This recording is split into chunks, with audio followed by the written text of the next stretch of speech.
It's fully beaten out. My name's Tiffany. I'm one of the theater managers here at the Hudson. Welcome to the Hudson Theater.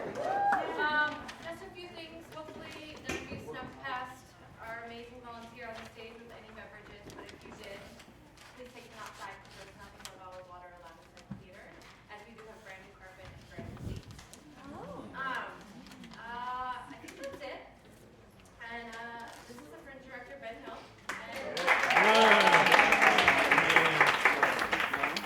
Hi, everybody. So this is a funny story.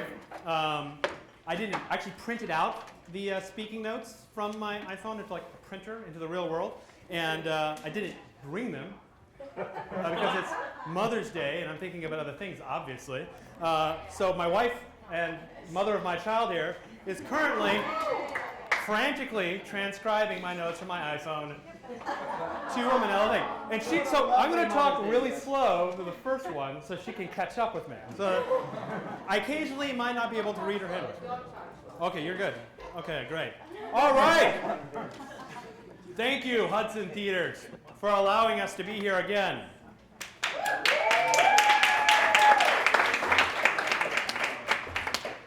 Sorry, that was bugging me. All right, now I can pace. Excellent. Hey, Fringe TV, is there any place where I can't walk? Are we good the whole way around? You're good. Have a party. Speaking of which, you're all currently being videotaped without your consent. Everyone say hi. Hi. For everyone who couldn't make it today, sad, sad, sad world that we live in. All right. Welcome to the last, final, the ultimate Fringe Town Hall of 2014. You made it!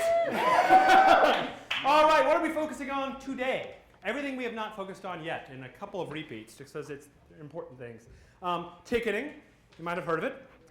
Networking, promotion, community, and general involvement. That was actually community involvement. That end was an ad lib. There's no problem. And community involvement. All right. For those of you who don't know, because this is done, and I say we're going to go, and everyone goes, runs out of the world and never see them again.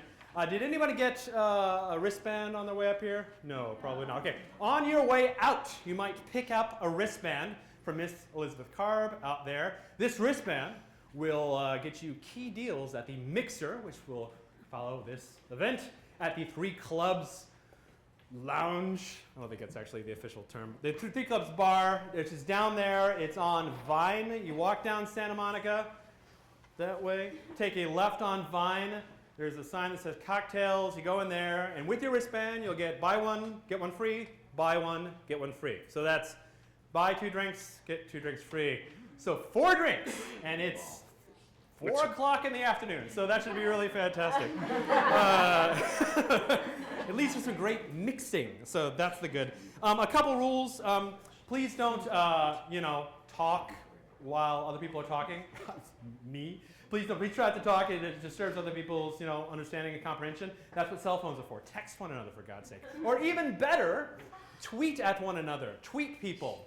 Hi. Oh, right. I was about to say, as the live tweeter back there in the booth right now, that's the tweet booth back there, is Megan McCauley, and she's live tweeting this event on #HFF14, hashtag HFF14.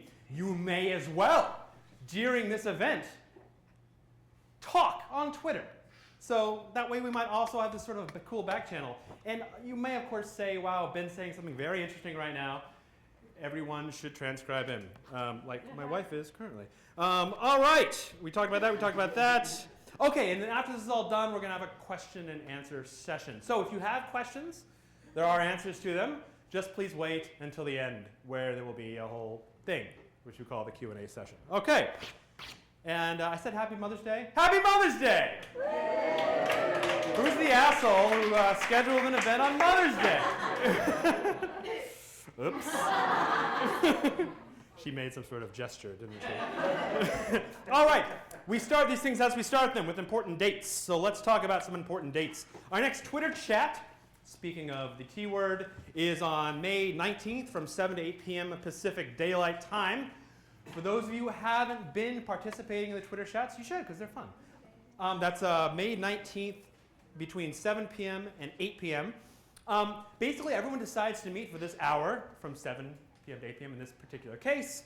And we chat along #HFF14 about questions and answers, community involvement, all those things that we need to discuss. It's a really nice way to get an idea of who the other active members of the Hollywood Fringe community. One thing that you will know, and you should know, is that there are active people and there are inactive people. There are people who come to the town halls and they come to the mixers and they go to the events and they hang out at Fringe Central and everyone knows them. And then there are people who don't do that. Guess who sells more tickets? Anyone? Anyone? Yeah, the people who don't do anything. Yeah, the people who participate, the people who involve themselves in the community, they're the people who sell the most tickets. So when people come and ask us, "Hi, Ben, I'm from nowhere, I've never done a show before," or "I'm from out of town," or something like this, how do I get people to buy tickets for my shows? The first answer we give is to get involved with the community and meet people and talk and have a good time. There's a whole section that she is currently transcribing, I'm sure, where we talk about community a little bit. Just wanted to throw that out there as a tease, is that you're all doing a very good job for being here. But you people who are currently watching us, you're great too. You're going to be fine. Just, hang out when you're here. All right, May 29th. Does anybody know what May 29th is? Yes, thank you. Gold star for you. I'm buying 10 of your tickets right now. May 29th is the Fringe benefit. So yes, it is an opportunity for the Fringe to raise money. But I'll say two things about this. Where do you think that money goes? That money goes towards pole signs and postcards and guides and all this sort of thing. So the nice thing about coming to the benefit is that the $20 you pay to get in goes right back to you in the form of promotion. You're probably calling bullshit on me right now, but it's actually true. It really does go right back into the promotion. Another thing what the benefit does is it benefits you because it is the only large-scale Hollywood Fringe event before previews. And everyone wants to get people into previews. And some of the best targets, people, to bring into previews are fellow participants, like you. So this is an opportunity to meet people and to pack your houses for your previews, if you have previews, or for your early shows. Hi, Monica. Monica Martin of the Complex, everyone. She's shy. So yes, please do come for our sake and for yours. The more people that come, the funner it will be, the more people you'll be able to socialize with. It's a good time. We're putting on a fantastical circus. That's the theme, fantastical circus. So we will have human animals and that sort of stuff. And I think actually part of the deal, the conceit, not to give something away too soon, is that there will be some form of face painting there where people can come and become the animals in the fantastical circus. So it'll be fun. So we'll have people swinging from the sky, we'll have music, we'll have dancing, it'll be a DJ, everyone will have a good time, we'll talk about Fringe, it'll be a party. So yes, please do come. Tickets are currently on sale. It's $20 each. I think it's a slight discount to what they will be at the door. So please join us. It'll be fun, I swear. I'm sorry, what time is it? May 29th, 7 p.m.? 7 p.m. May 29th, 7 p.m. Thank you, good questions. At the King. The King on Hollywood Boulevard. If you check out Fringe Benefit on the website, there will be directions to that. But it's in Hollywood Boulevard, right in the middle. It's a grand old club. We actually had our first opening night party there in 2010. All right, so the benefit. There, I said my piece. You know how I feel about it. Previews start. Thank you. Okay, great. I felt like Bon Jovi for a second. No one was singing along with me. Previews start June 5th. Thank you for laughing. Start June 5th, and that's when the press previews begin. We're going to talk a little bit about previews, but what you should know is that the goal of previews is to get butts in seats by hook or by crook. To get people in there and to encourage them to write reviews on the website. This is sort of your on-ramp into the festival. The goal here is not necessarily, yes you can obviously, the goal here not necessarily is to break even. The goal is to get the buzz going. Because what a lot of ticket sales I see, especially newcomers, like this is the sleeper hit pattern with Fringe, right? But so the higher you can start, right, the higher it will eventually go. It's math. I mean, it's geometry for God's sake. So that's the deal, is to get butts in seats, to fill up the house, to get people to start a buzz, and to get people to start writing reviews. And it actually does work. Because let me tell you, at the Fringe Central, which, yes, I'm going to talk about, at that facility, people are talking about, the big question is, so what shows are you hearing about? What's the big buzzy shows? What are people seeing? And it works. I mean, that really starts a chain of events. I talked about The Tipping Point by Malcolm Gladwell. I won't do it again, but I'd say if you want to read any book, read as a theater producer, that's a great book to read, especially in the context of Fringe. It's The Tipping Point. It talks about the anatomy of a phenomenon. And what you see in Fringe is, on a slightly smaller case than, say, Nirvana, is a phenomenon happening with certain shows. I don't know why I pulled Nirvana out of my bag. I didn't say nearly enough screwy things. Greg Crafts isn't even here, is he? I didn't say enough screwy things the last time, so I want to say more screwball things. Shit, Ben Hill says hashtag is apparently a thing, so I'm going to try to say weirder things this time to feed that hashtag. All right. June 11th, the biggest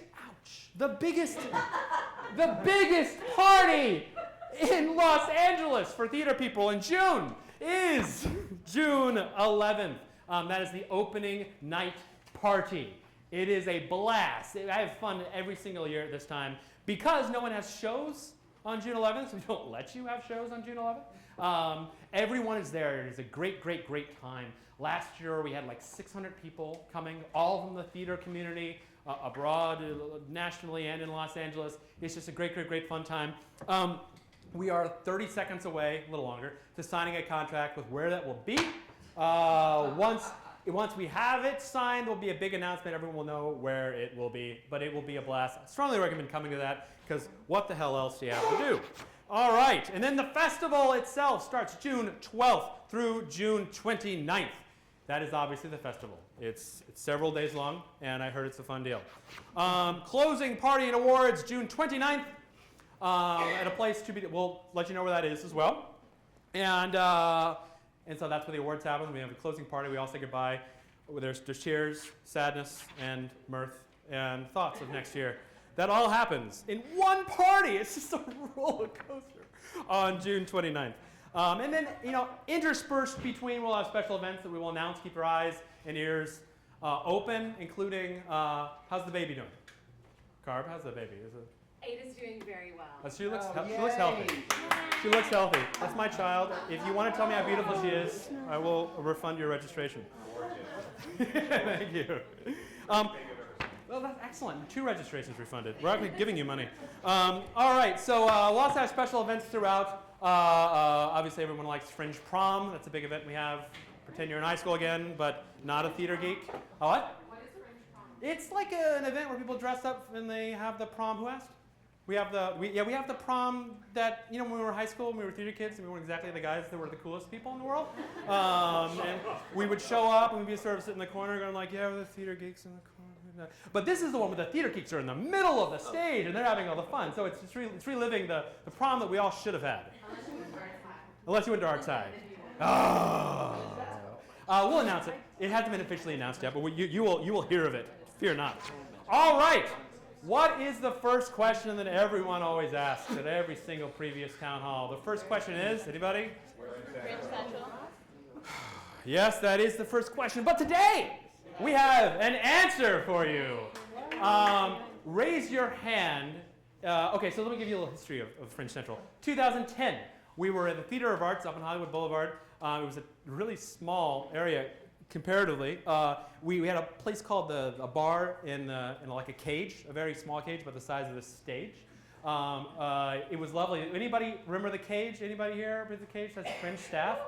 Everyone is new since 2010. That is crazy. 2011, we were in a tent over in Artworks, currently called Scrapf. That is where we're in 2011. And then 2012, 2013, we were in the facility that most of you know, which is the Fringe Central Station over there, which is now a paint store. Please do not vandalize that place with paint. The irony. 2014, which is this year. The news is we're a bit going back to our roots. We're going back to the cage. No, I'm kidding. We're going back to a tent this year. So tents, think whimsy and fun and circusy and everything that was great about your childhood. That will all become manifest this year in Fringe Central. So that's the great news. Now, for those of you who don't know, the old post office in Santa Monica, it's soon to be an animal hospital. Currently it's nothing. But it's that way. It's on the north side of Santa Monica. It's a lovely little lot. We're going to be erecting a tent there, as long as an outside space or porch for those of you who like to smoke and drink at the same time. We're going to have a space for you as well. It will be the home of things like the Fringe Cabaret, which we can talk about a little. At this section, actually, I will be talking about that. We'll have the box office and the concierge now merged, so you can buy T-shirts and tickets at the same place. It's the technology that we're bringing the Fringe Festival to is amazing.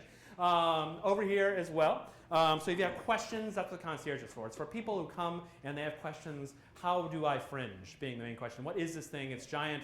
It's huge. What do I see? How do I see it? Now, what we don't do, everyone should know, is we don't say, I heard this show is great. You should see that. We don't do that. That is heresy in Fringe staffdom.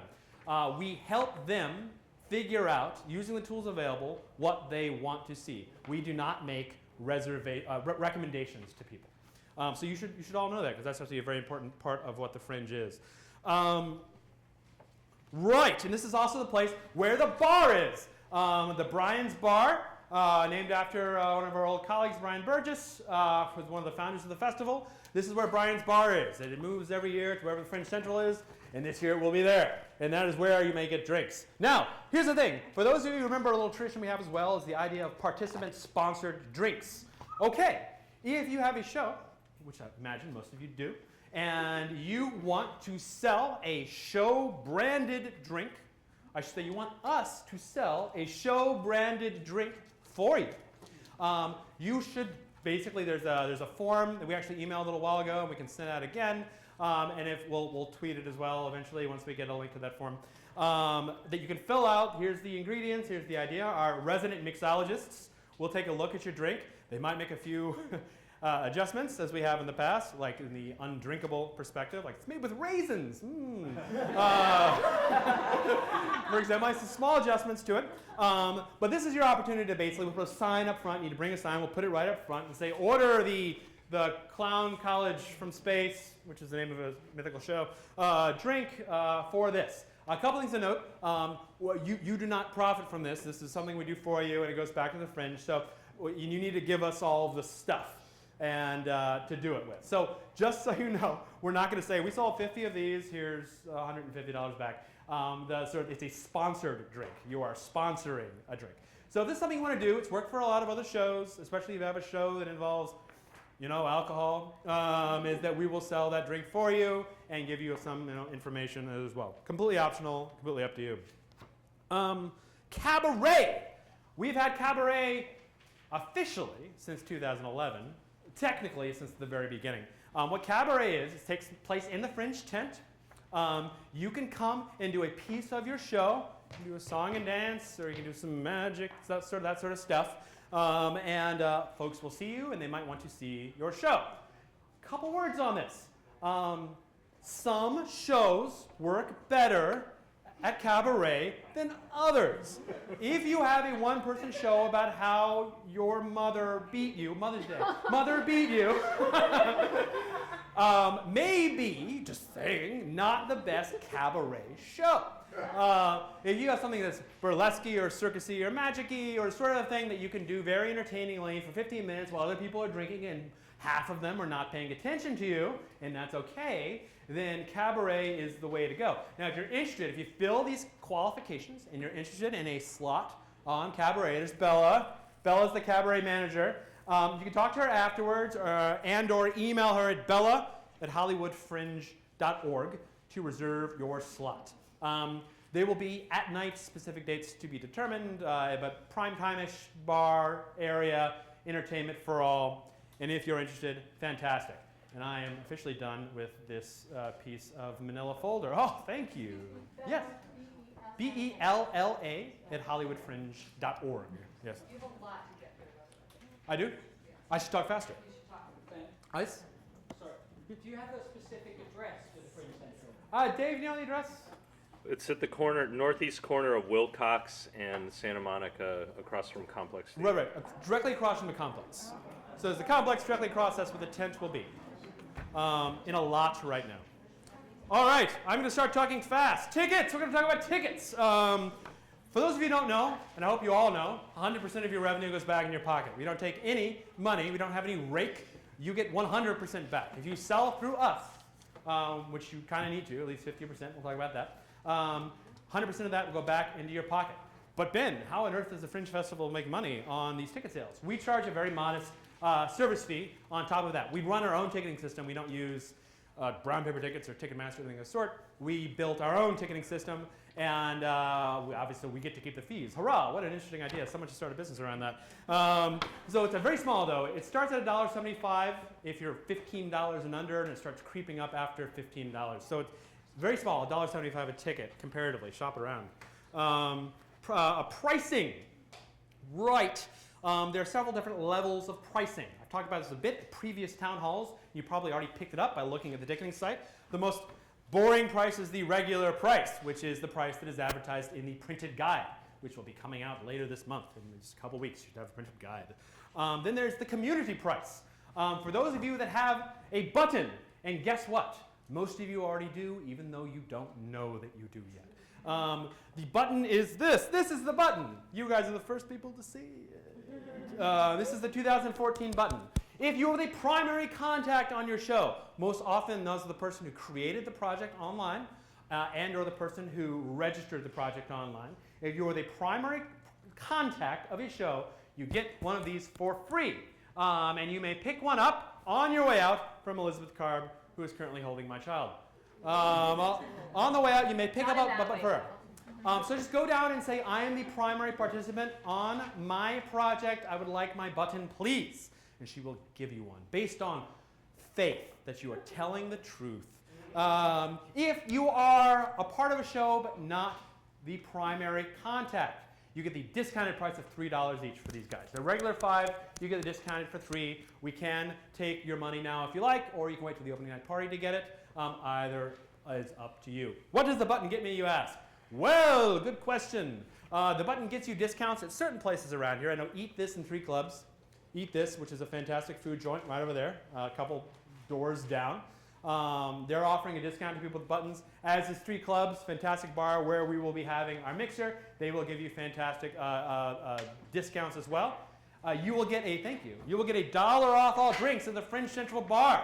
So that's pretty good. You get $1 off drinks. They're already low prices. So I think normally we have like a regular $5. You'll get $4 beers with this little guy right here, which is pretty good for Los Angeles. And additionally, looping on back, then you'll have sort of the joy of being a part of the community and being able to wave at people, and you know that they're a part of the Fringe, they know that you're a part of the Fringe. You can have conversations. What shows do you see? Oh my God, isn't the Fringe Festival awesome? Stuff like that. And then you will get, looping back into ticketing, $1 off all tickets. Now, a lot of shows have special participant pricing, so it might beat this. But if you're a non-participant, if you're just a guy from the street, and you come into the Fringe Festival and you just want to see some shows, this gets you $1 off those shows. Online, it's automatic. When they come to the box office, it's automatic. When they buy through the app, it's automatic. For those of you running your box offices, and I know some of you are, be aware that people expect this to be honored at the door. We're not going to be there. You must honor that button discount. That's not going to be us. We're not going to be policing you.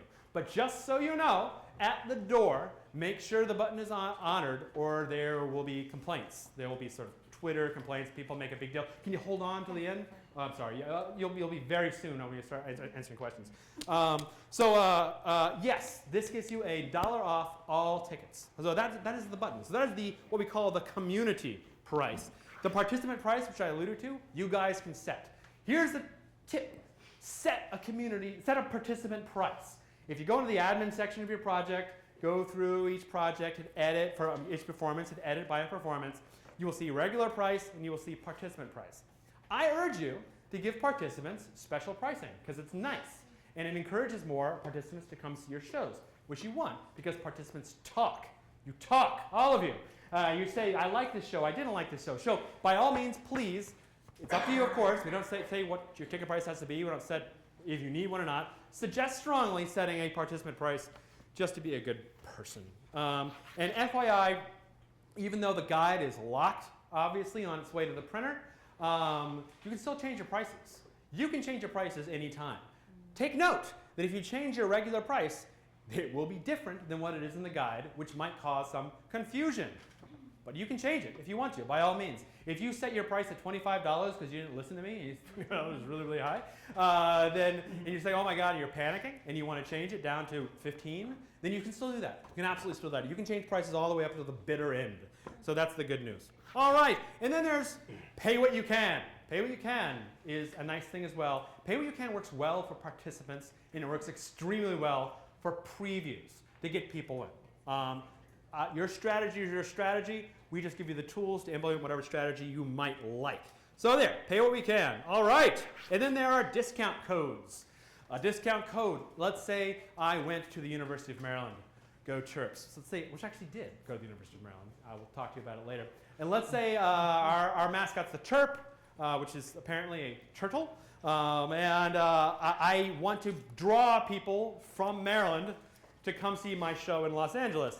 And I'm not buying them plane tickets. I will set a discount code called TERP, and I will say for these performances, if you enter in TERP during the checkout process, then you will get $5 off. Your ticket price will be $6, or your ticket price will be pay what you can. You can do all of this, again, in the admin section of your project site, setting those discount codes, and then you can report on how successful your discount code campaigns were. We will show you sold 5 discount coded tickets to the word TERP for this particular performance. So you can check and see how successful these things are going to be. Okay, and that way it becomes an interesting marketing tool because you can put discount codes on certain cards but not on others, and drop certain cards some places and others elsewhere. You can see which cards have the most impact. So a little idea. There you go. I got a few of them. All right. FYI, we went over this the last time, just so you know now. People ask, can I sell some tickets on Gold Star, for example? You may, absolutely. Sell up to 50% of your tickets anywhere else. 50% of your tickets on a per performance basis must be sold through the Fringe website, mobile app, box office, etc. You're absolutely at liberty to do whatever the heck you want with the rest of those 50%. Now, 4, 5, 6 hours, depending on what you set, leading up to the performance, all of those tickets that you have not sold are released to the box office of your venue. Does this make sense? Okay, good. You know, I said this before, but I've needed to repeat that 150 times in previous festivals. You guys are smart. All right. Guess what? Starting last year, a big request we got was like, okay, great, Ben, Fringe Festival. We sold all these tickets, and we want to establish a community and a mailing list and a theater company or dance company or what have you going after this. I want access to those patrons. I want their information. I want their email addresses. I want their social security numbers. Because that sort of stuff. You can now. That's the good news. If you go back into that admin section, there is a section called Patrons, I believe, where you can download a CSV file, which is a separated with commas file, of all of your patrons who have opted to give you their information. By default, it's checked. Like when you buy a ticket, it says, give my information to the clown car from space. You have to go and actually uncheck that to keep your email address, etc., from going to the show. They have the option to say, no, no, no, no. I don't want that clown car show to have my information. But by default, it goes there. So at the end of all this is done, you have a MailChimp list, and you want to upload all of these new contacts in your list, you may do so by downloading a file from the patrons section, and it'll be there forevermore. It's not like we take it down after a while, so don't worry about that. Some festivals do that. All right. Okay. Your money. Right. Your money. When do you get your money? You get your money within 2 weeks of the end of the Fringe, usually sooner, because that's literally all we're doing once the Fringe ends, is trying to go through all the accounting, preparing all your checks, and sending all your checks. If you have moved, do not, from the time you register, do not panic. Generally don't panic. There's really no reason to panic. During the settlement process, so within the first 4 or 5 days after the Fringe closes, you will get the primary contact, will get an email from us, and in that email, it will say you have money waiting for you. Log into the site. We'll ask you to give us a guesstimate for press reporting reasons of how many walk-ups there were to each of your shows. So we have a big number we can release to the press. It doesn't need to be precise. Don't worry if it's not precise. A general idea of how many walk-ups, people who didn't do pre-sales, came to your show. It will ask you for your current address then. where can we send you the check? You can review on a per ticket basis all the tickets sold to the show that never been wrong, that have been sold to your show. So you can actually audit all the sales so you know exactly what you're getting paid for, including refunds, et cetera, et cetera. And then it says, send me my check. And then within a couple days, your check will be in the mail. And that's how the process works. That's a settlement process. Since we're not going to talk again as a group until then, it's important that everyone understands how that works. Seems like a long way off. You'd be surprised. It's longer. All right. The website. We've talked a little about this. The website is the place where people go to buy tickets in general to date, at least for the last 4 years. We do crazy marketing on it. We spend hours and hours and hours and hours and hours working on the website to make sure it's the best marketing vehicle possible. And we plaster it everywhere. Note that each of you has a shortcut URL to your project. It's there on the project page, but it's hff14.org/your project number. And so if you're on the Twitters or something like that, you want the miniaturized URL, or if you have a very, very, very small postcard and you want a very small URL on it, hff14.org/your project number. Your project number is the number in the URL when you go to your project page. It's usually a 4-digit number. Actually, it absolutely is a 4-digit number. Great. So that's great. That's the website. That's all I got to say about that. The Fringe box office is located at the Fringe Central tent. That is where anyone may walk up and buy tickets. They may also ask questions about the Fringe. We'll help you, et cetera, et cetera. It's located at Fringe Central. It also serves as the hub for the concierge. The other one's there. Awesome. It also serves as the hub for the concierge. So that's also a place you can ask questions, chat up with people in the festival, everyone's staff back there, so it'll be fun. It's a good resource for everyone. It's also a good place for participants to go if they have any questions during the festival. They may go to the concierge and ask those questions there. There'll always be someone there that can answer your questions. Hours. Opening. Starting 6/12, the first day of the festival, the day after the opening night party. From Monday through Friday, from 5 p.m. to 11 p.m. Pacific. Saturday and Sunday, 2 p.m. to 11 p.m. And it's up there. I get this question a lot as well. What is the phone number of the Fringe? Where might people call to buy tickets?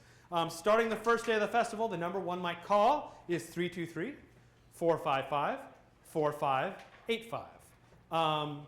That is not the place to call with participant questions because they won't be able to answer those questions. That's the place to give your patrons the number to call to buy tickets. All right. So I'll say it again, 323-455-4585. But as I said, 455-4585. Give you a visual idea. The ground is 0. Sold through the website. Sold through the mobile app. Sold through the venue. Sold through the phone. That's generally what we're looking at. Now, over time, more people will buy through the mobile app. And I think the website will basically say the same. But the phone, we're an e-festival. Not many people call through the phone. So include it in your material, don't include it in your material. As I said, we sell a huge amount of our tickets through the website and through the box office at the individual venues. What's that number one? 323-455-4585. Starting to talk in my lower register. Okay, the Fringe application, or the app, as it's known, is freely available on the iPhone and the Android. They've both recently been updated to reflect 2014 branding. I saw you yawn. It's okay. I'm boring. No, it's fine. I want to yawn right now. I had like champagne for brunch. It's Mother's Day. I don't know how you feel. It's freely available on the Google Play Store and the Apple App Store, and it's free. You can browse shows by category, name, distance, venue, time. You can manage your favorites. A lot of people don't know this because I guess I didn't make it prominent enough. But you can favorite shows to create a short list, which is useful. You can also favorite them on the app and review your favorites. You can browse the latest news releases, the latest new projects, new reviews. You can purchase tickets. You can use discount codes. You can read reviews. You can rate reviews, like how helpful, not helpful. You can view the festival schedule. You can view your own schedule of shows that you've bought tickets for. You can say, oh, my next show is at 8 p.m. on Tuesday. You can read about community members, so you can click on team members and read about them. And yeah, that's what the app does in a nutshell. That's what I wrote. So all those things the app can do, If you have any problems with the app, please let us know. Any problems with the website, please let us know. If you don't report them, don't assume someone else will. And if you report bugs with the app or the website, then we really very much appreciate it because it's stuff at Hollywood. you can report them at support@hollywoodfringe.org, but everyone knows that email address now, don't they? For the 3,000 support emails we've received since we started. So support@hollywoodfringe.org. Yes? On your HFF14 it says stop pacing for the camera. Is it what? Okay. No, well, then maybe the camera should follow me. Whoa. You want to follow me for God's sake? I see you're playing on your phone. I You're playing stopped. Angry Birds? I stopped. You're playing Angry Birds? No, I'm texting that you're pacing a lot on the Twitters. I pace. Whoever's complaining, I pace. All right. Thanks. Okay. It was Dave complaining, wasn't it? Okay, it was the camera guy complaining. Okay. Christ's sake, you're making me angry at everyone else, throwing me off. I said nothing. I did. I know, I appreciate it. Thanks for, letting me know who my real friends are. You, not him. All right, we already talked about buttons, so we're moving right along. Promotional networking. Okay, this is what we're talking about the people who involve themselves in the system and the people who don't. The people who don't, they might have very good reasons for they don't, because they already have a set audience, they are huge in Los Angeles, they don't need to promote themselves. I imagine that 90% of you don't necessarily feel that way. I imagine that 90% of you are thinking, oh God, am I going to sell any tickets at all? Right. Okay, for those of you that feel that way, you should all know you're not alone. A lot of people feel this way. Magically, tickets do get sold for the Fringe Festival shows. But to do this, you need to, as they say, hustle a little bit. You need to go, you need to meet people. You need to meet the right people. You need to figure out who the right people are to meet. The people that see multiple shows, the people who know a lot of people, that have been around for a while. And where do we meet these people? We meet them in places like this. We meet the places like 3 Clubs After That, at places like the Fringe Benefit, at places like Fringe Central, at the opening night party, at the prom, etc. This is where you meet these people. This is where you can ingratiate yourself. Jesus. So what I'm trying to say here is that don't be a stranger. Now, we talked about this at the last town hall. You might feel, but I'm the sort of guy that people don't really like because I hate everyone. And that's fine. I told you that in confidence. I would say, look, Dad, I think. No, but it's fine. This is why we have producers, or we have marketing people, or we have people that can do this. If you don't want to, if you're shy or just don't like to hang out with people, just make sure you have someone that does, that represents your show, and make sure that that person goes and ingratiates himself with the community. But it is important that you do that. That if you have a cabaret-friendly show, do cabaret. If you like to drink alcohol, buy other people drinks when you can. And here's an important thing. Go see other people's shows. That is like the best thing you can do, which is why we have participant pricing. So we encourage participants to see each other's shows, because that's a great way. I mean, as theater people, the nicest thing someone can do for you sometimes is to come see your show. You're like, you came to my show? Oh my God, you're my best friend. And you go, think about how they feel. You go see other people's shows, and they'll want to come see your shows, and they'll encourage people. You become friends and supporters, community. You build up. Suddenly everyone's selling tickets. So yes, please go scratch your back and scratch other people's too. It's a good thing to do. We talked about that. So yes, be aware that a big part of this is the community aspect. A huge part of what we do is the community aspect. And I seriously beg you all to take part in that, because besides the fact that it just makes Los Angeles a better place to live in from the perspective of an arty person, it also helps practically sell tickets. So there is the sort of the spiritual reason and the pragmatic reason to be a part of the community, and to, most importantly, the number one rule of the Fringe, we only have one. We only have one rule. And does anybody know what that rule is? Don't be a jerk. And if you're a jerk on support, then they'll tell Daddy to come in and tell you you're being a jerk. And I'll have to be cross with you. And I'll be, stop talking to people like that. Capital letters are not required. You need 3 question marks and 5 exclamation points in your questions. Like, any comes like on support by email, when talking with other people, when talking to your patrons, when hanging out at the bar and not being drunk and belligerent, but being, fluffy and happy, like all these things lead into the not being a jerk. Because let me tell you, people come to Hollywood Fringe and say, what I like most about this place, as opposed to some other places and festivals, is the warm sense of community. And wow, everyone's so nice. There's a reason. It's because we've made examples of everyone who hasn't been nice. Publicly embarrassing them, kicking them out by their ear out the door. So everyone sees what happens to jerks at the Hollywood Fringe Festival.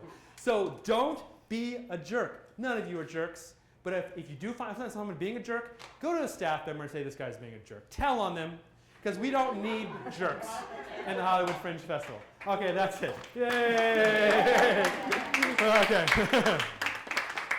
Okay, I told the funny story last time for those who weren't here. At the first town hall, I started the town hall by saying that. And some person in the front row went, oh, and walked out on me. And he I was like, all right, one down. All right. All right. We're going to talk about press. We're going to talk about press. Then we're wrapping up here. What time is it? What's the time? 2:54. Oh, we're doing good. We're doing good. 2:54. Yes. Good. Okay. Having so much fun. Oh. We're going to talk about press. Guess what there isn't in Los Angeles anymore? It's not true. Yeah, but it's being said. There's no theater press. There's no arts press in Los Angeles anymore. Such a drag. What are we going to do? All right. Move to North Carolina. We could. My family from North Carolina. I do. North Carolina. Would something bad happen in North Carolina?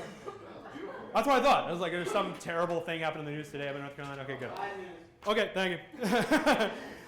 Okay, press. Let's talk about press. There actually is press in Los Angeles. This is changing.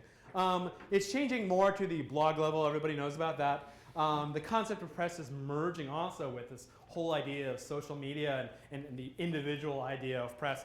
It has the benefit is that that's what people are reading these days. Is people are reading these blogs, people are reading these social media tweets and posts and Facebooks and all this sort of thing, and Tumblrs.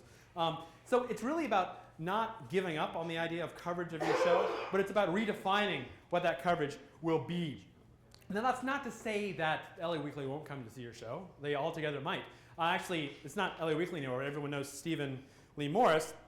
He has this new thing. He's like one of the most popular theater critic of the people in Los Angeles sort of guys. He has started a new venture called Stage Raw. For those of you who don't know, it's up there. It's stageraw.com. We're going to find out and tweet it. Stage Raw, something in a URL format. But check your tweeters. We'll be tweeting that. We're inviting him to come. He's doing a whole bunch of reviews with his staff in Stage Raw. So we'll get a lot of Stage Raw coverage. The Bitter Lemons team is going to be out there. All sorts of individual bloggers, Stage of Cinema and whatnot will be out there. And then also think outside the box. Let's say you have a show about zombies. God knows there's never been a show about zombies at the Hollywood Fringe Festival. Let's say you have a show about zombies. There's plenty of horror mag type stuff out there that might speak directly to the people that you're trying to attract. Same thing for shows with gay and lesbian issues. Same things with shows with issues related to the female experience and whatnot, and about female playwrights, about women and about women's issues. There's all sorts of blogs, magazines, newsletters out there that focus on that. Think about your niche. Think about your genre and start planning around that and targeting those press. Don't just think blanket people who cover theater in Los Angeles, because yes, that is being slowly diminished, especially over the past year, accelerated over the past year. Think beyond that. Think about where your niche audience is, who they are, what they read, what they consume, and target that. So it's not about giving up on press. It's about thinking and rethinking your strategy towards it. But what everyone should do, if they haven't yet, is create a press release. Okay? If you want press. Some of you may not, and that's a perfectly fine strategy. You're workshopping it, you don't want coverage. But if you want press, create a press release. There are a quadrillion examples out there of how to write a press release. Check out any of them and get an idea for the format, because format counts. Format counts on press release. If you have an unprofessional looking press release, it will probably not get read because these guys are just they're getting bombarded with press releases. Then go to the website. Under your project, click press and add your press release on the site. Important stuff. There are some people of the press who only review shows that have press releases on the site. And then you can go to hollywoodfringe.org/press, and you can see in a blog-like format, in a sortable format, all of the individual press releases as they're released. So strongly urge you to do that. Additionally, people contact us claiming that they're press. Some of them aren't, some of them are. Those that are, we provide credentials too. We have a relatively low bar for who we credential. That wasn't even a laugh line. Like, we don't say, oh, not New York Times, not LA Times. I don't think so. If you have an example of a place where you post your writing and it has been updated in the past 6 months, like several times, hopefully, then we'll most likely give you a press pass. If you start misbehaving, we'll revoke it. But if you have a platform on which to write press reviews, coverage, what have you, then we'll give you a press pass. We'll credential you as press. Something new we're going to try this year is also categorizing those press, so you can see what level of press are they. We might be trying that this year. So you'll be able to see, oh, this is major published press from a major outlet, or this is a blogger. And you'll be able to see the difference. So when these people request press comps from you, so another one of little Ben's tips, during the festival, keep an eye on your inbox. Keep an eye on your inbox. Because if someone contacts us in the press office and saying, that clown car show, I really want to know more about that, who do I talk to? We'll contact you via email and say, this person wants to talk to you. Now, if you don't check your email, you're obviously not going to get that. So please, keep an eye on your email. It's all done through the Fringe site. You'll get an email from the Fringe site saying, we want to get in touch with you. Or you'll get a direct email saying, so-and-so from LA Weekly is interested in seeing your show. Click here to reserve comps for them. That last part's the important part. Click here to reserve comps for them. You will be taken to the website. A comp form will be pre-filled out for you with the press box checked. All you need to do is click OK. And to that performance that was requested, a press comp will be added. There we go. So just keep an eye on your inbox. As far as comps goes, everyone should know, can you wait till the end? As far as the comps goes, you can, starting May 1st, maybe even before that, create comps for other people. When you go into the website, on a per performance basis, there's a little button that says comps tickets. You can go in, you can fill out the email address, the first name and last name of the person, number of comps, the performance you want to comp them to. Add comp, they will receive an email saying, literally, you've got tickets with a link to the show that they're going to see. So like you can create comps for people, friends, family, sponsors, enemies, etc. Or you can also wait for the comps to come to you from the press, from the credentialed press, and at that point you can make the decision, do I let this guy come see my show for free or not? Generally, at most festivals, it is considered normal for a press member to ask for one and one only. That is sort of the way. But if you're feeling generous and they're asking for 5, then, but you can, it's obviously up to you. You can have 5 people, 5 press people from the same, newspaper, what have you, come to your show. It's up to you. But know that it is standard practice for them to only ask for 1. Otherwise, it's kind of abuse of your press pass. And we don't condone that, but then again, you can bring whoever the hell you want to your show. It's your call. Okay. I think that's it. She did a very good job transcribing. Great. Flyers. We've talked about these. And the one thing I'll say to remind everyone, as you're creating your flyers and you want it displayed in the display box, /table, whatever the hell it will be, on Fringe Central, it must have the Hollywood Fringe logo on it. We do this so that we know the difference between some festival on the street and one of our people. Other than cross-referencing every show, are they in the festival, we can just see logo, logo, logo, logo, no logo, recycling bin. So please, we file it very gently in the recycling bin. So please get the logo on your cards. But then I forgot, I didn't put it on my cards. Just come talk to us and we'll try to figure something out. If you've already printed your cards without a logo, come talk to us. But for those of you who have yet to order, remember, put the Hollywood Fringe logo on your piece of flyer that you want to present at Fringe Central. To get this logo, you might ask, you go to hollywoodfringe.org/branding. hollywoodfringe.org/branding, and that's where it is. Awesome. In your participant packet, we give you a few options of discounted postcard/flyer printers. You are more than welcome to use that. That's hollywoodfringe.org/participants. That's the participant packet, as well as several other deals as well. I'm sure you're all incredibly familiar with that by now. Hi, it's Elizabeth Carve, everybody. It's your box office manager. Okay, talked about that. Remember to include a link to your page in your flyer. It's usually a good idea. Use even one of those clever short links that we talked about. hff14.org/your project number. It's shorter than hollywoodfringe.org/projects/your number, but that's just a matter of, space and time. Starting on June 11th, we'll be over there on June 11th. Feel free to bring your flyers by and drop them off there.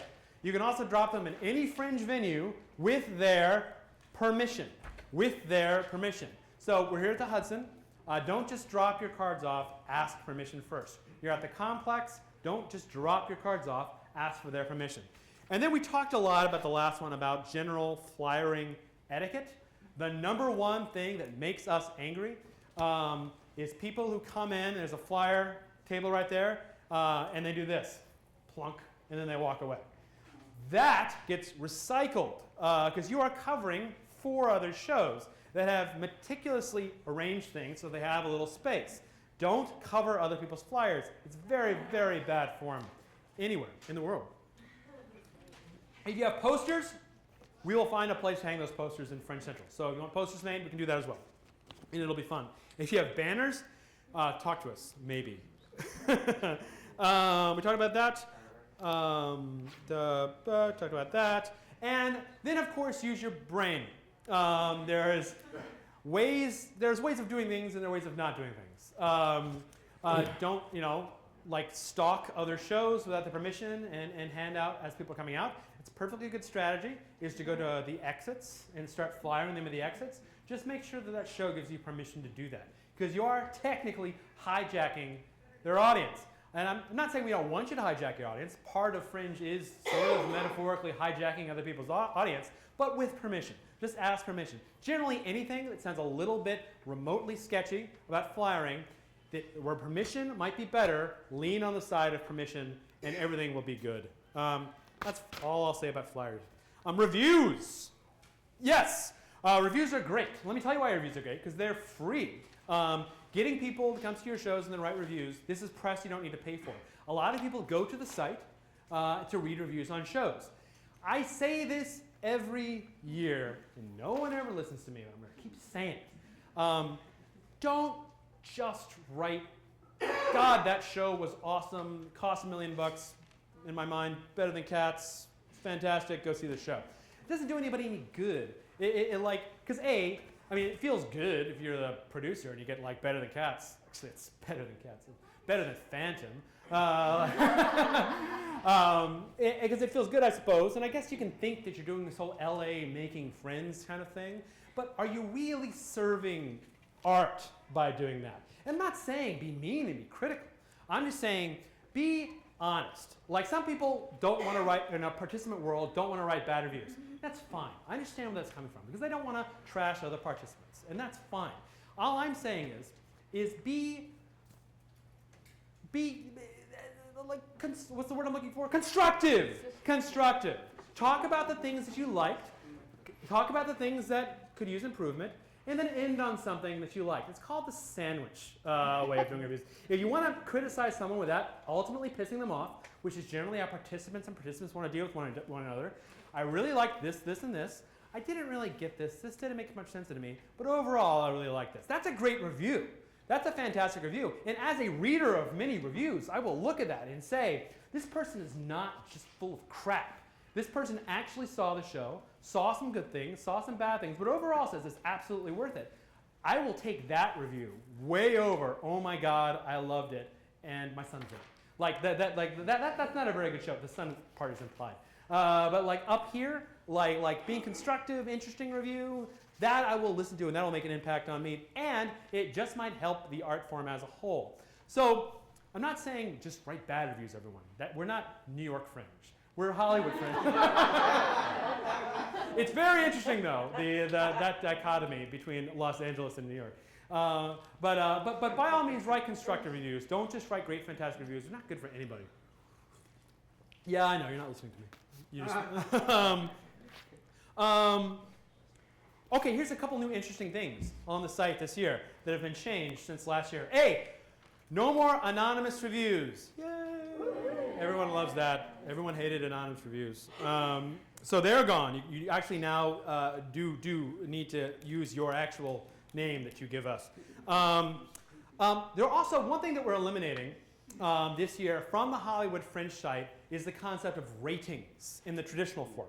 Like, we've changed it many times. The first year was this weird matrix of 5 stars across 5 different vectors, trying to crack the ratings code. Like overall art, consistency, like realism, it was ridiculous. It didn't work very well. It was a good idea, though. And then last year we started the liked it, loved it, not my thing sort of paradigm. None of this works, because guess what? It's 5 stars, I loved it. It's sad. If you actually go and look through all of them, even the ones that are moderately not great reviews, loved it, 5 stars. Okay, so it just becomes dumb. And like other people come up to me and says, what am I supposed to do with this? Every show is a 5-star show at this festival. It's amazing. And I'm of course like, of course it is. Okay, so we're not actually going to be using ratings. Now, but you will go in, and when you write a review, you will be asked for a chance to rate it. And Colin just walked in. We'll talk about this a little later. Hi, Colin. He's the editor of bitterlemons.com. Those ratings will, however, flow to bitterlemons.com for his Fringe meter. So when people write reviews, they will be able to specify a rating. That rating will not be available on the Fringe site. I have more to say on this. There will be something else, though. But it will pass through to the Fringe meter on Bitter Lemons. What will be available on the site is something new, is a few things. First of all, you'll be able to, this is innovation at work, you'll be able to tag the show. So rather than saying these sort of boring black and white world, liked, loved it, not my thing, or 5-star, 4-star, 3-star, or thumbs up, thumbs down, you'll be able to use adjectives to describe what that show was like for you. And one of those adjectives might be terrible. And one of those adjectives might be, transcendent or interesting or funny or something like that. And then we will take all of those tags and roll them up into a tag cloud. So you will be able to see what reviewers of this show thought about a show in tag cloud format. And then you'll be able to search, like, show me other transcendent shows. Show me other funny shows. And you'll be able to see all other shows that other people tagged as funny or transcendent. So that's an interesting new thing we're trying this year, because the subjective world of the live performance does not lend itself to a binary judgment. Where's the soapbox? It lends itself rather to a nuanced judgment. So that's what we're talking about. We're trying to add nuance to the reviewing project. So what I'm saying is make nuanced reviews and reflect those nuances in the form of tags.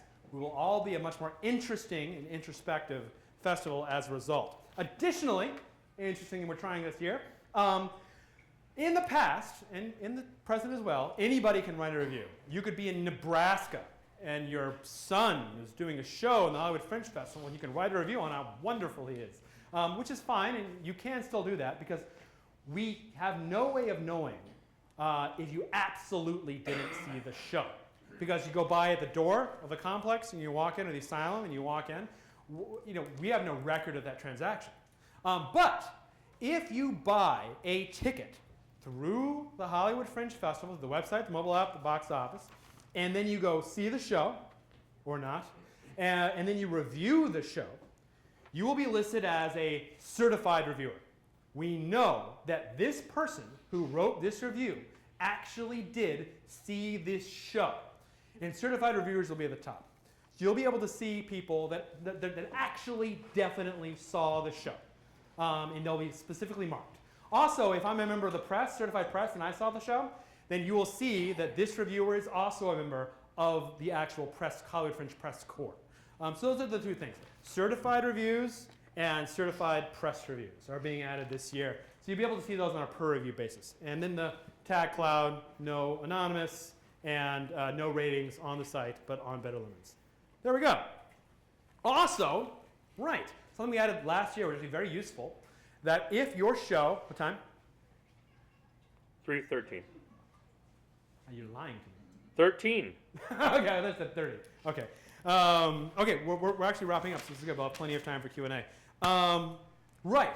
After your show completes, or literally 5 minutes after it started, all your people going to see that show will receive an email saying, please come and give us your thoughts on the show.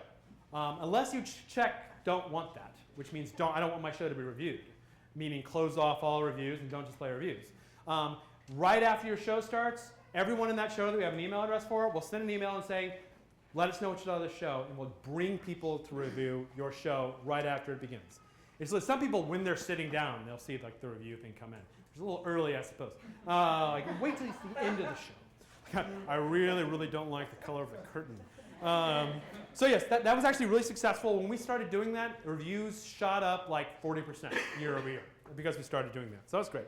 That's reviews for you. Good. Guides. Distribution begins late May. Our partner Footlights is going to be bringing it everywhere Footlights goes. We also have a distribution guide that distributes all over Los Angeles, and as well as stocks all of the venues. If you go to a venue, if you're in your venue and you don't see any guides, let us know, and we will make sure a volunteer goes and brings guides there. Also, we have Larry Bloom for your distribution. He's in the participant packet. He's willing to take a bunch of your cards and deliver it over the city as well. HollywoodFringe.org/participants is where you can find his information. And there we go. We'll also have a PDF version of the guide as well that you can pass around electronically. Great. That's all I'll say about guides. Online ads. They are still going. FYI, during the Fringe period, we get about 1 million hits on the site. This is an excellent place to advertise, obviously, because a lot of people have a lot of eyeballs on it. Online ads, you can get at HollywoodFringe.org/ads. They're on sale, again, until the bitter end. They're done by impressions, so you buy them by blocks of impressions. So 7,500 impressions, 15,000 impressions. An impression, by the way, is I click on the website, I see an ad. I'm a human being, that's a computer. I click on the website, I see an ad, that's an impression. Okay, it's not a click. Impressions does not equal clicks. Click is when you click on an ad. Impression is when you see it. It would be an extraordinary bargain if it were $75 for 15,000 clicks. That would be quite a deal. Because I don't think anyone's ever gotten 15,000 clicks. So that's how it works. If you have questions about impressions, feel free to ask afterwards. As I said, online ads available to the bitter end. Huge amounts of traffic on the website. Good place to do it. Okay, we are near the end. One more section. A little bit on community involvement. We love volunteers, and we love participant volunteers even more. Some of our best volunteers have been participants. Some of our current members of staff started as participants through volunteers. See, Megan's making some faces back there because she started as a participant and a volunteer, and then she became staff. That's sort of the pecking order around here.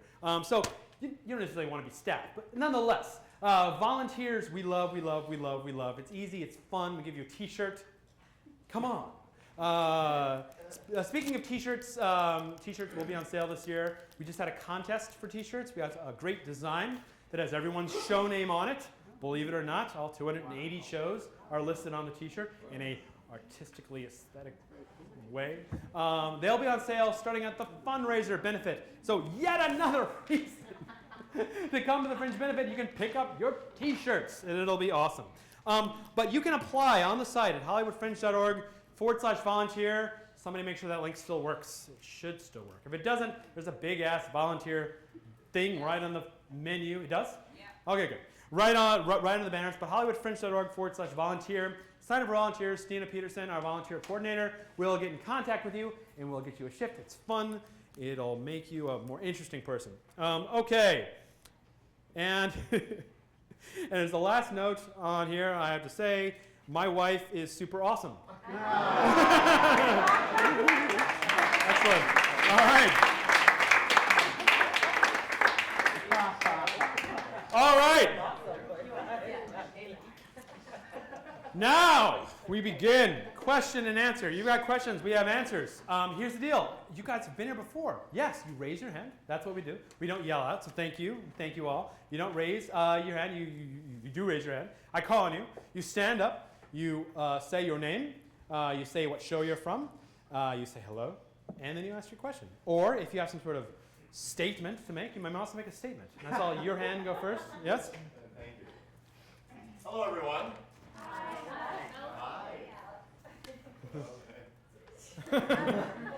It's my first Fringe, so I want to say that. I am a participant, though I don't have a show. I have a class. I have a clown class. It's called How to Clown. If anyone's familiar with the Lecoq pedagogy, I went to LISPA, which is the London descendant of Monsieur Lecoq. Anyway, it is Saturdays, the 14th, 21st, and 28th during the Fringe, of course, noon, and 11. And the announcement that I'm here to make, well, it's $110 for 3 2.5-hour classes, which is a good deal. But the participant price that I want to tell you about is $60, which is astronomically cheap. It is the break-even price, and I'm doing laughs already. And I'm doing that because I want to interface and say hello and to share it with all y'all. So I'll be around at 3 clubs. If you see this around, grab one, and on the website and everything. And I do hope to see you in class, and it will be fun, guaranteed. Thanks, Alex. So we have yet to set up your participant price, but we're going to do that tomorrow. So it still says 110 on the website. We're going to make it cheaper. So Alex, clown man. There are only 10 seats, a 110-seat class. So very wonderful. All right. I'm going to bounce from left to right and left to right. Don't worry. Everyone's going to get answered. You are first, I believe. One second. Okay. Okay, hi, my name is Mimi Davila. My show is called Buena Noche. It's a solo performance. My question is, so when you write the press release on the website, Yep. do you need to send press releases to different presses? What a good question. And if so, how do you do that? Right. Okay, good. But to members of the press to do it, although I'm going to start calling them presses from now on. Yes, that is not that's not a bad idea at all. And that I'm glad you pointed that out because that was sort of the, in addition to sending it out to all of the press, also send it, I'll put it on the website. So you might say, oh my God, I don't know any members of the press. I'm a new company. I'm just a solo performer. I'm just starting. I have a really interesting show, but I don't want to get the word out. Okay, so you have a little homework to do. And it's what every producer needs to do. It's one of their arsenal. In their arsenal, it's one of their big guns is their press list. And this is something that's always worked on. It's always evolving. You put together a press list by Googling, doing research, getting an idea of who's out there writing about whatever you're doing, be it theater, dance, solo performances, zombie shows, clown shows, whatever you want to do, and starting to piece that together. And then keeping that in a mail program, either it's Excel spreadsheet, or it could be like a MailChimp or a Constant Contact or something like that, and keeping track of your press list. Now, we have helped you out a bit. Colin over there gave us, from Bitter Lemons, gave us an initial list of the big press in the city of Los Angeles. And if you go to hollywoodfringe.org/learn, and then click on press awareness, there is a few press outlets to get you started there. Now, we don't give away the emails to this press outlets, but a little research, a little Googling will reveal how to contact them. So email is the best. Email is very good. Now, there's a couple ways to do it. There is the art of the personal letter, and the art of the press release. Now, press release, don't attach it to the email. Don't make a PDF and attach it, or even worse, a Word document and attach it. I promise you it will not get read. Do it in the body of the email. Very, very important. Very, very common new mistake is to send press lists as attachments. Always in the body. And send it using some professional email delivery service or yourself, but very important as well, do not put everyone in the to line. If you're going to send away it to a bunch of people at once, put it in the BCC line. So if they hit reply to all, you're not going to hit everyone on the list, and you're also not revealing everyone's email address, which is also a bit of a no-no. I would recommend, however, using a system like MailChimp.com, which is a fantastic and very, very cheap email newsletter system. So basically, go to the website, gets you a good start for Los Angeles, bring in media outlets that might be relevant to your show, do research, find the contact, the editor type of, or the particular journalist, and add that to some sort of formal press list, put together a formal press release. Sounds like a lot of work, it really isn't. Zap out to that press group, and then also post on the Fringe website. Also, the press release on the Fringe website, like we discussed. Great. On this side, yes. And then you see everyone, you're next. Go back, and then it's you, or everyone's going to get a chance. Hi, my name's Mike. The show is The Cracker Jack. I had a question. If you have your previews and you want to make them free, Yep. they still get the tickets online, so you know how many were Sure. taken for free. It just works the same way as if they paid. We call it a reservation and not a ticket sale, but yeah, it works exactly the same way. Okay. But I would say, and this is take it or leave it, pay what you can rather than free. Okay. Give them the option to pay money. Another thing you can do on the website is you can specify a suggested pay what you can number. So you can say, pay what you can, suggested $10, and that $10 will autofill in the little box where they can enter in their own number.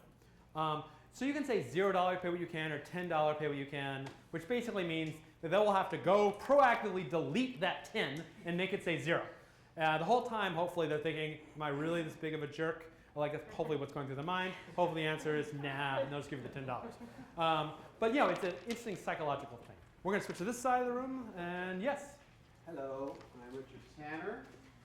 My solo show is Small Parts, about what not to do as an actor, which you could consider a class as well. I have ticketing questions. Yes. You mentioned, of course, the discount for participants. If you have your own code, Yep. is there some place to say that not to combine offers so that so you don't actually have to give them money? Oh, yeah. No, the rule on the website is lowest price wins. Okay. So if you have a button and a participant price and a discount code, we assume you want to give them the lowest price. Yeah.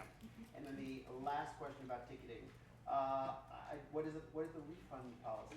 Refund policy is that unless you tell us otherwise, and please don't, because that'll be a pain in the butt for us, if they contact us prior to the performance, we will refund them. Oh, yes? If they contact us after the performance, we'll ask you. Does that make sense? No. Okay, so if your performance on Friday and they contact us on Thursday and they realize, we can't make Friday, I'm sorry, we're going to need to get our money refunded, we'll refund them. But if they contact us on Saturday and saying, hi, after the show is done, then we'll say, let's contact you. Is that if they saw it? No, I'm just kidding. We have no way. That's the point is that we have no way of knowing, right? And then is there any compensation, anything taken into consideration for no-shows? Let's say you're trying to figure out your head count Right. for a night. I've had this happen in the past. You have press saying, yes, 5 press people are coming, and they're each bringing, and then none of them show up, and you think you're sold out. What do you do? Well, it's really up to you. So it's let's say you have a 2 o'clock show and it's 1:59 and 10 people aren't there. I think this answers your question. Then it's up to you. You're running your box office, right? You can say, well, I have 10 seats because these people aren't coming. Now, I would suggest waiting until as late as you can before letting people in. So you can say, like, if we have available seats, they come and say, we'd like 5 seats. And you say, no, sorry, we're sold out. And then 2 o'clock, you say, but you can stand right there. If anything opens up, we'll let you in. And then 2 o'clock or 2:02 happens. It's clear that they're not coming.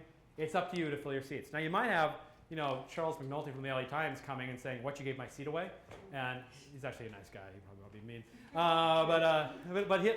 But then that's a risk you will need to take. So really, it's entirely your call how you want to manage your own box office. Did anyone have any refund follow-up questions? I saw a couple hands go up about. Okay, good. Wanted to make sure I didn't misspeak. Did that answer your question? Rolling over to this side. Yes. Yes, sorry. I'm Sam Manson, 21st Century Maryland. I was wondering, and I know there was someone who didn't like equity actors, but I'm sorry, I am one. And I realized that Who doesn't like equity actors? last week. Okay. He says, I don't work with equity actors. I'm like, why? It's free anyway. Yeah. I know we probably have to put in the program that we're here with the permission of Actors Equity. Yep. And I only have 49 seats, so I'm under the 99% Right. seat agreement. But do I have to contact Equity and fill out some form? It's just me and no one else. Well, I can only give you my legally beat into me stock answer involving everything union oriented, which is contact your union and ask them those questions directly. Okay. Yeah, I am not in a position to answer equity related Is questions. there anyone who knows who's been?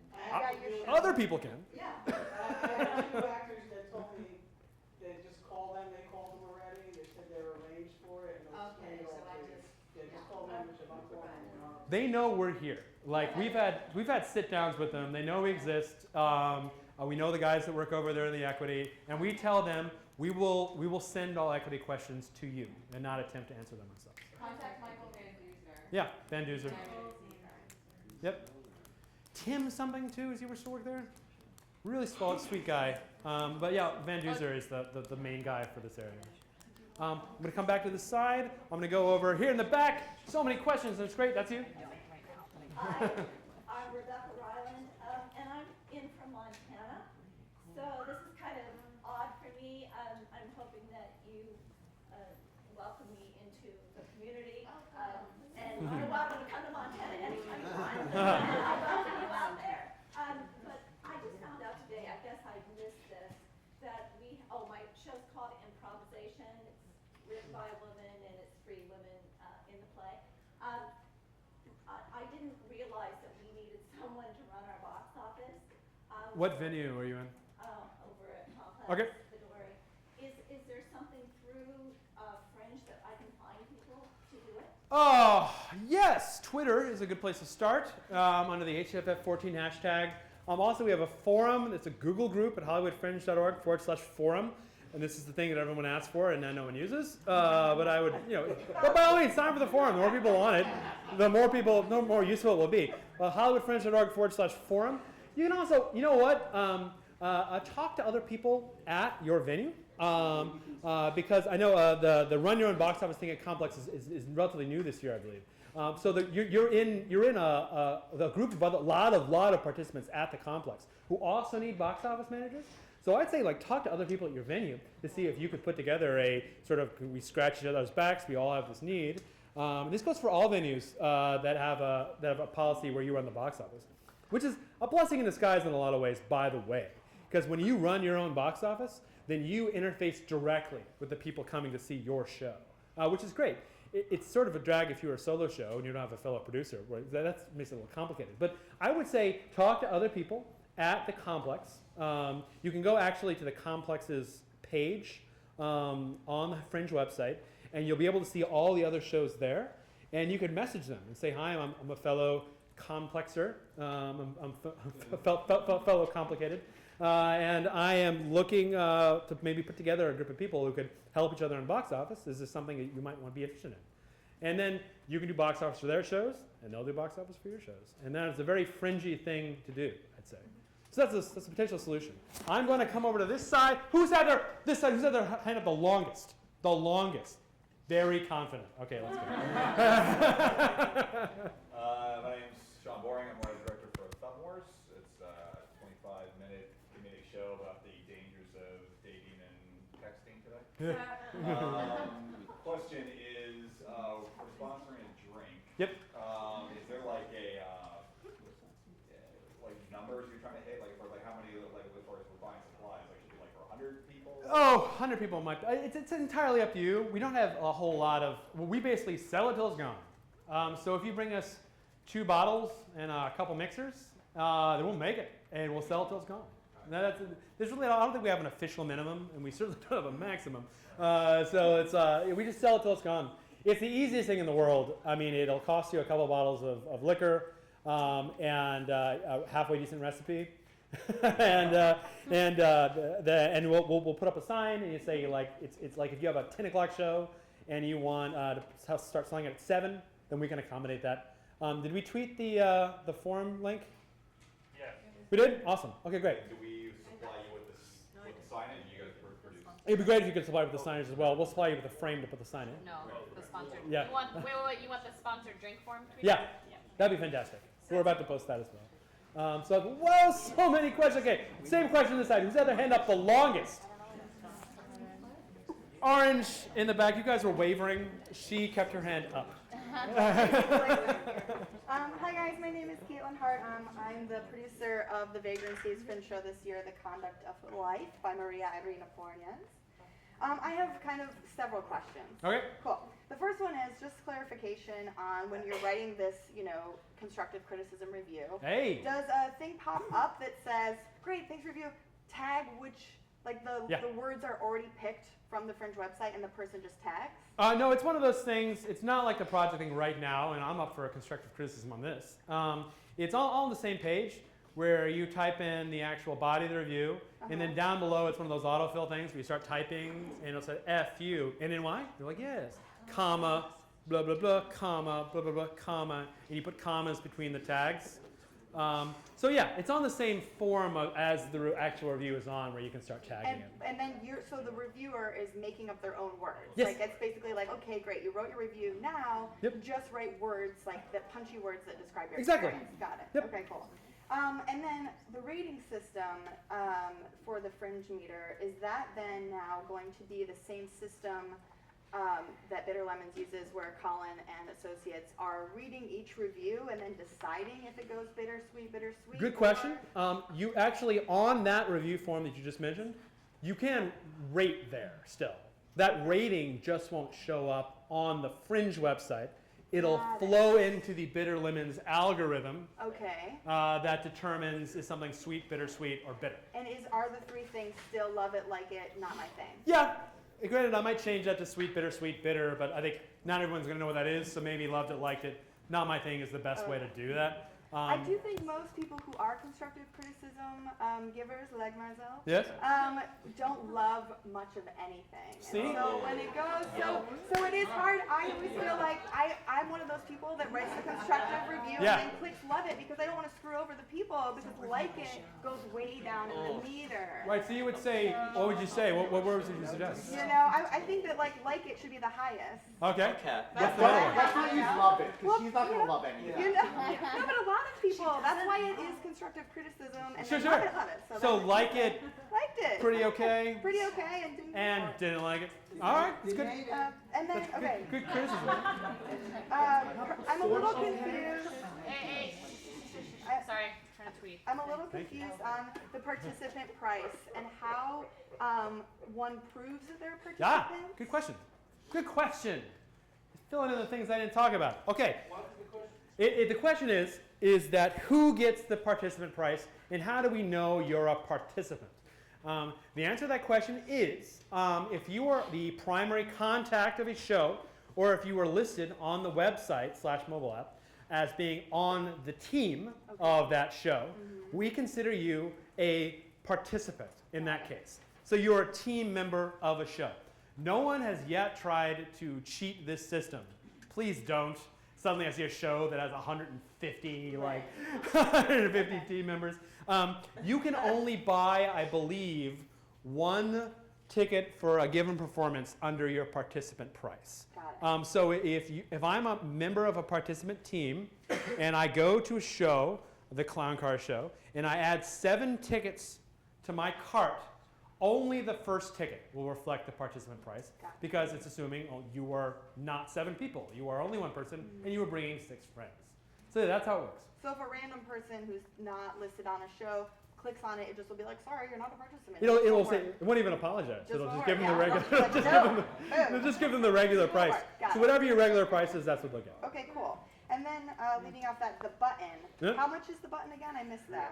It's $3. It's free for the primary contact. Okay. $3 for each member of the team, and $5 for the public at large. Okay, 5 for public at Yep. large. All right. And then how does that button, how do you get the dollar off with that button? Is there like a code or a number on each button? Good question. Right. Okay. Way it works is that button purchase. If purchase on the website, it's a lot easier. It's automatically linked to your account, so we know that you have a button.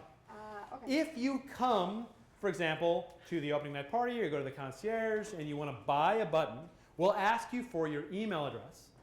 Then we'll go afterwards and go in the system and type in your email address, and you'll receive an email saying you now have a button associated with your account.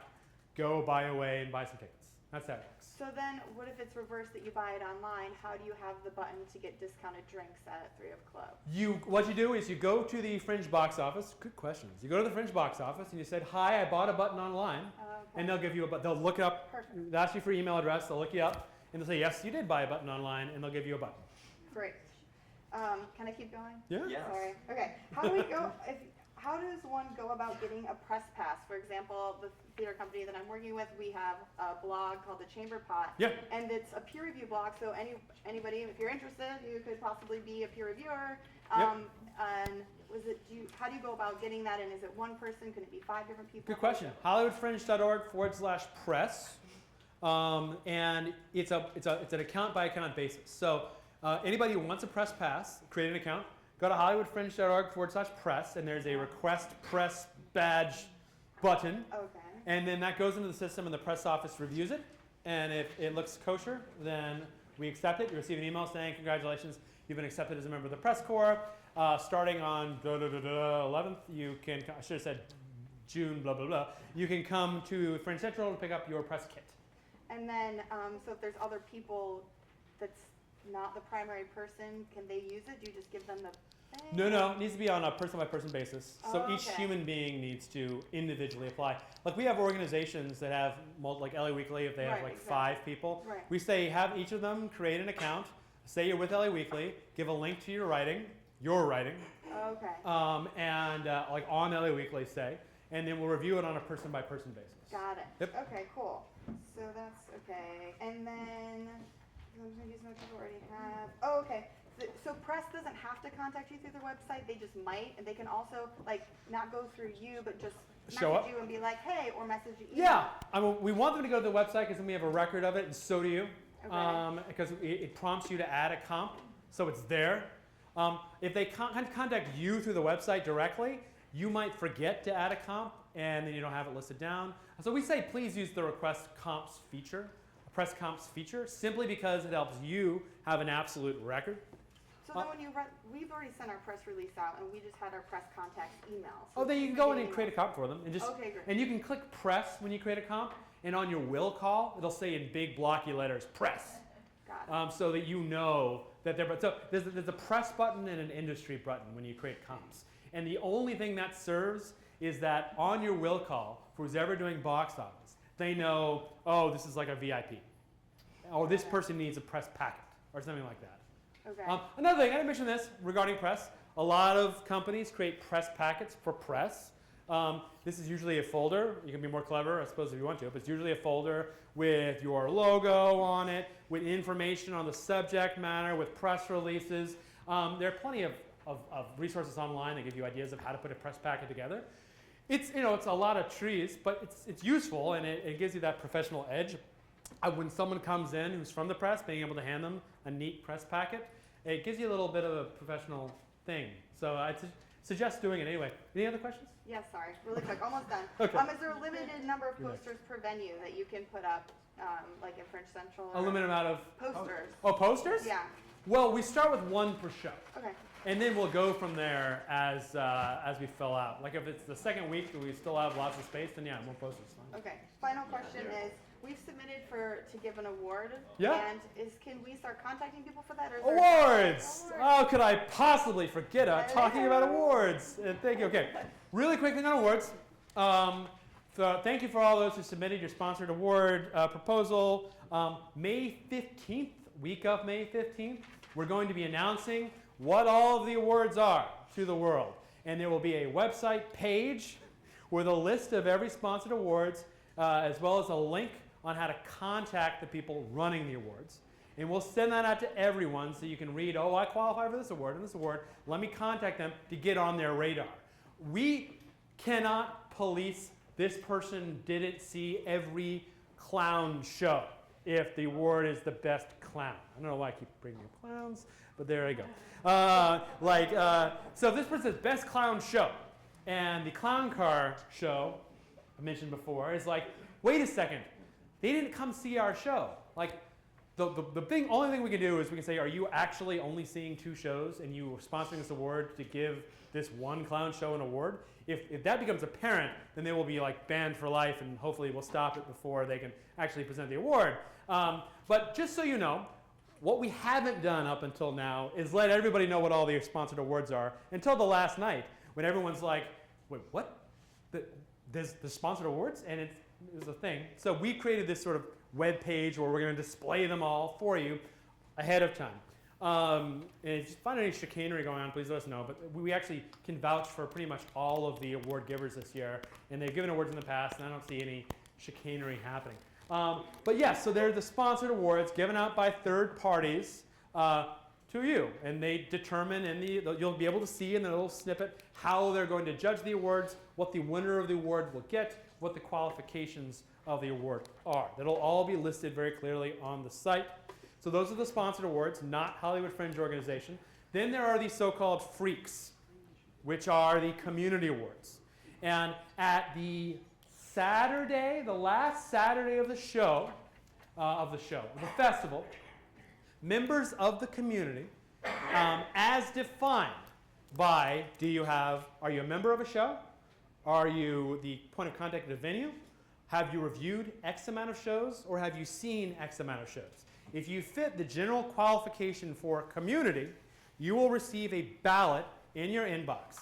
And in that ballot, you will be able to give my favorite in comedy, my favorite in physical theater, my favorite in ensemble theater, my favorite in solo performance, on and on for each category, as well as best world premiere, best international, and top of the Fringe, best show overall, in your subjective opinion. We roll all these votes up, and then we get the top 4 or 5, top 4 or 5 of each category, and we announce those Sunday afternoon. So everyone knows who the nominees are. At this point, by the way, we already know who the winner is. These are the top 4 or 5. So this is the nomination process. And then that evening, after all the sponsored awards have gone up on stage and given their speech and given out their awards, we will announce the best in each category and the top of the Fringe. And that's how the awards work. We also have this thing called the Sillies, which is really dumb, which is like person who brought the Fringe staff the most chocolate, stuff like that. And they change every year based on behavior we want to reward. So stuff like that. Most active volunteer, nicest person, stuff like that. Person who brought us the most chocolate. This could be an award that you could win if you bring us chocolate. Or my favorite, the Gusher Award, the person who has literally spilled the most blood in the process of making friends. Somehow there's always one. That's how the awards work. So I know you had a question. Your hand's been up for a while. Hi, I'm Heidi. I'm producer of Fancy and writer-producer of Brownies the Musical. I was curious because I've never been to Fringe Central as a tent before. Yeah. Could you tell us a little bit more about the tent experience? Sure. It's like cooling, what the setup will be like? There won't be any cooling, unfortunately, but there will be a very large outside portion of it. So you would walk into the tent, and it's like an enclosure. No, you wanted more. You wanted more. It's a place of whimsy and magic. So you walk in, and there's going to be, we're going to have it all decorated. We're going to have a disco ball. We're going to have what we call the tongue of the Fringe, which is this big red sort of carpet in the air thing. It's going to be carpeted. There will be cocktail tables and seats. there'll be a cabaret stage, there'll be a bar, there will be posters all along the sides, there will be banners of sponsors, there will be tables of flyers, there will be people inside, some strange, some normal inside. There will be an outdoor area with lights and stuff, and ashtrays, please use them, and stuff like that. There will be places to go to the bathroom. Very important, we understand. There will be a place where there's a box office and a concierge, all there. There will occasionally be food trucks there for people who want to eat. There will be magic, whimsy, love. Unicorns? Unicorns. That's it. There you go. Okay, who's had their hand up the longest? The longest. Oh, you're pointing over here. I'm sorry. You're next. You're next. You're first. Okay, cool. So I'm Scott Stevens. I'm from a Cup of Tea Theatre Company, and we're producing Songs for a New World by Jason Robert Brown. My question was kind of in relation to this gentleman about the head count. So when does like Fringe box office stop selling? Good question. So we as a box office ourselves know how much to sell. Good question. We call it ticketing shutoff. Right. So that's the day, that's the time per performance where the online sales stop. So you know you can safely print out your will call report and take it with you without it suddenly changing, like between the point when you leave your printer and go into your box office, right? Okay, that's something you can set yourself on a per performance basis in the admin section of your project page. So project page admin, edit performance, hours before shutoff. There's a maximum, like it can't be beyond 7 hours, but you can set it anywhere between 1 and 7, I think, as far as hours before. And that's how you do it. And once it hits like performance time minus 7 hours, say, then it'll say no tickets available, go to the box office. Okay. Yep. Great. Answer your question? Perfect. That's great. Thank you. Yes. James Sabato, we're producing Natasha Astuto's play, The Last Train of Dunya Chan. We're bringing it from Europe here. It's going to be the English language world premiere. She's coming too from Switzerland, so big deal. Two questions, really easy. Impressions versus clicks. Yes. If I buy 7,500 impressions, right, should I be happy if I get 750 clicks or 75 clicks? 750 clicks would be quite something. I know. Yeah. It all goes down. This is actually it goes into your philosophy about online ads, and the way I've couched how online ads work, at being a major consumer of online ads ourselves in the Fringe Festival, and we spend $10,000, $15,000 on online ads alone, just marketing the festival itself.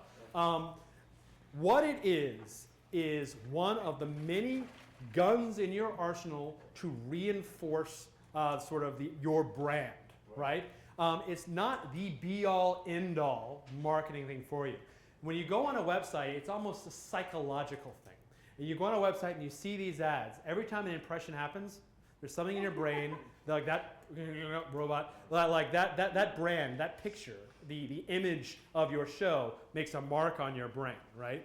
And they say impression on your brain, which is why, by the way, they are called impressions, because they literally are making like a impression upon you. Like, you ever one of those jib jab is? You can get one of those like animated, like I have my baby singing to Gangnam Style sort of thing, and your face on that. Anyway, I was looking on Facebook the other day, and I'd seen this ad 1,000 times, but this time I saw it like maybe the 7th time, and I'm like, oh, I want my baby to sing Gangnam Style. So I clicked on that, and I paid $18, and it actually worked. An online ad absolutely worked on me because I had seen it so many times. It had reinforced my mind. So if I see it, everyone should have their archetypal image for their show. We've talked about this. There should be your flyer, that piece of art that makes me say that show, right? Okay, and I go to Fringe Central, and I look down, looking over the flyers, and I see it there. Okay, and then I open up LA Weekly, and I'm like, okay, and then like you might hand me a flyer, the best retail form of marketing. Oh. Okay, because I've seen it so many times. And I saw it online, an online ad, and I'd seen it at a guide ad. Already, there are 280 of you right now. Shows, not even people, shows. Just me. There are about 70 of your shows right now that have made an impression on me, because I'm a human being. I'm looking at guide ads, and I'm looking at online ads all the time. And I can say, oh, this show, this show, this show, this show, this show. I could probably name about 70 Hollywood Fringe shows at this time because of these various impressions affecting my psychology. Like, online ads are just a part of that. So to answer your question, very long answer to your question. 75 or 750? 75 I'd be very happy with. 75 you'd be happy. I'd be very happy. Okay, Yeah, good. absolutely. I'm glad to hear that. I'm very glad to hear that. One last question. You haven't said anything about Fringe TV. Yep. I've been in touch with Stacy, Yep. and I've got a time in and a date in. You're great then. We're good. We haven't heard back from her yet. Oh, you will. You will. You absolutely will. If you've already contact with her, Yes. then you're good. If you haven't gotten in contact with her, we're running very low on slots. Okay. So go ahead and try. I sent her one email yesterday to see if. Oh, then you're fine. You're fine. I know exactly what she's been in San Francisco. I know exactly what Oh, she's okay. been. You'll hear back. You'll hear back. If you're already on our radar, then you're good. Okay, let's go over here. I swear to God, everyone will get answers. What time we got? We're at 3:50. Okay, tell you what. We're going to do this question, and then we're going to go in what we call rapid question and answer session. So I'm going to, after we answer this question, I'm going to ask everyone to put their hands up. And if you put your hands up, that means that this is the last time you have a chance to answer this question. So think about if you really have a question, and then we'll take it from there. Yes. Hi, my name is Carmen. I'm doing the show, Who Am I, What the Hell Am I Doing? And I was wondering about the reviews. Yep. You said that anybody can review, although there's a specialized version for people who have Bought tickets. Your show. Yep. Does that mean that people could review your show who've seen it elsewhere, or like what's the? Fundamentally, anyone has the ability to review your show, which is a problem. I mean, because we can't say you can and you can't, because we have no way of knowing if they absolutely have or have not seen your show. So anyone can review your show from around the world. And that's a problem. The only solution we could come up with that makes sense is rather than saying only this group can review it, is saying everyone can review it, but we're creating a separate superclass of reviewers that we can say have absolutely seen it, and a separate superclass that you can filter by. So if I was a savvy Fringe goer, I might only look at the certified reviewers because I know that they've seen it. I know it's legit. Does that answer your question? Yeah. Okay, great. All right, if you have a question, raise your hand right now. We're going to get to all of you, but we're going to do rapid style. Okay, so 1, 2, 3, 4, 5, 6, 7, 8, 9, 10, 11. Okay, here we go. This is going to be fast. 12. All right, this is going to be great. 13? Okay. Okay, I'm going to start on this side. I'm going to go through. Now, the 12 of you, honor system, the ones of you who aren't the 12, honor system, you do not raise your hand.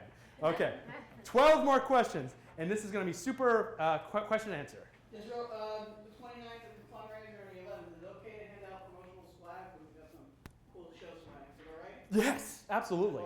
Yeah, absolutely. If it's a Fringe event, swag away. Go nuts. It's totally cool. Who's next? Yes?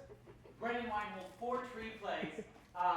If you have, all of our shows are pay what you can, and that means that people can presumably online buy a ticket for $0. Do they still get charged $1.75?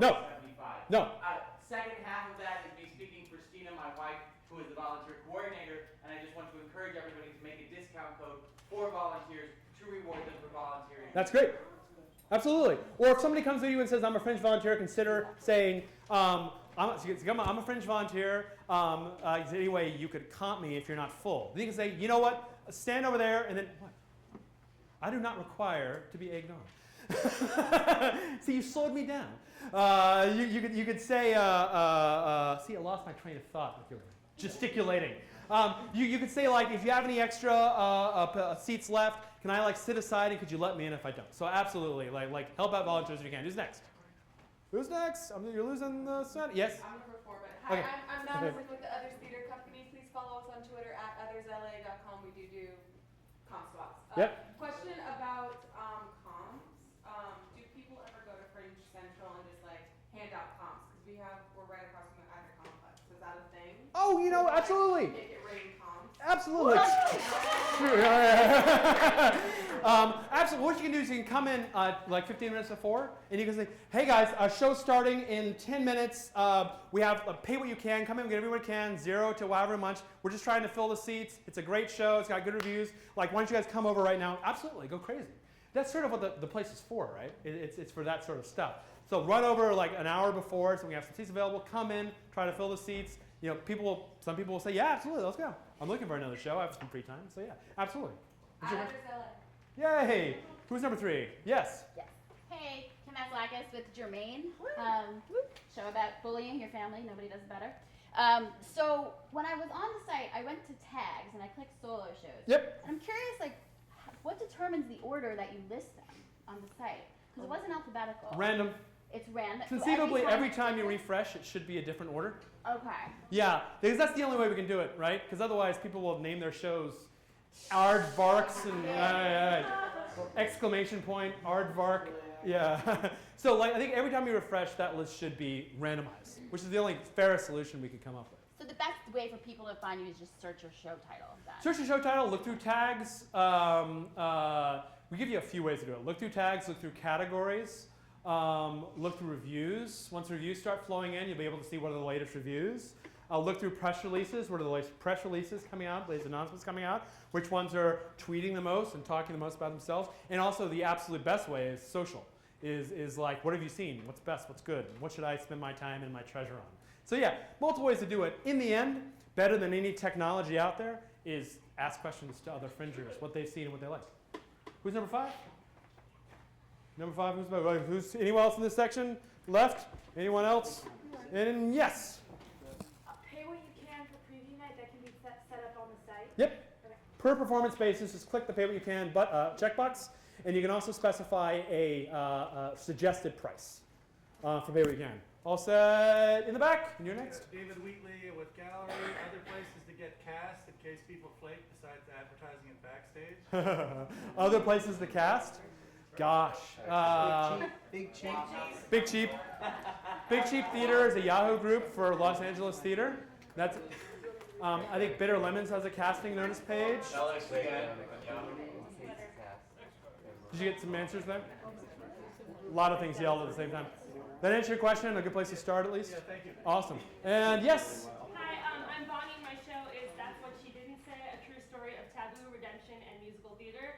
My question is, so certified reviewers, if we sold half of our tickets elsewhere, like Kickstarter, people already paid for them, but they're not going to buy them on the site, is there like a way that we can put them in like Nope. No. Nope, sorry. Okay. At least not now. Maybe in the future, but at least now it's really simple. You need to buy on the site, through the mobile app, or the box office. That makes you a certified reviewer. Unfortunately, down the road, it's a very complex procedure that you would need to like upload a list of emails. We need to match those emails with emails already in the system. It would be complicated and sort of kludgy. So the first year we didn't do anything like that. In the back?